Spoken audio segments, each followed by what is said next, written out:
The Lexus IS250 uses direct TPMS sensors inside each tire. These sensors transmit pressure data wirelessly to the vehicle's ECU, which alerts you if pressure drops too low. Common TPMS issues on the IS250 include sensor failure, low battery voltage, the most frequent cause, or system malfunctions that trigger false warnings. Start by checking and inflating all tires to the recommended pressure of 33 to 35 psi for the IS250. Use a reliable pressure gauge and check when tires are cold.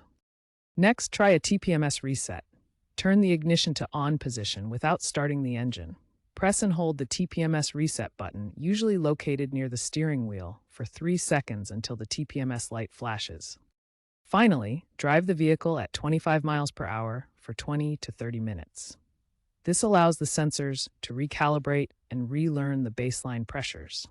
If the TPMS warning light remains on after these steps, it likely means you have a faulty sensor that needs professional replacement. If resetting doesn't work, you'll need to check your sensors. Use a TPMS scan tool like Autel Maxi TPMS to read sensor IDs, battery status, and any error codes. Common codes are C1A01 for low battery or C1A02 for sensor fault. If a sensor is faulty or has a low battery, it needs replacement. Replacement sensors cost $50 to $100 each, plus labor. When replacing, consider using OEM sensors for better reliability. After replacement, you'll need to use the TPMS tool to program or register the new sensor ID to the car. Once registered, perform the TPMS reset procedure as described earlier and drive to allow the system to relearn the new sensor.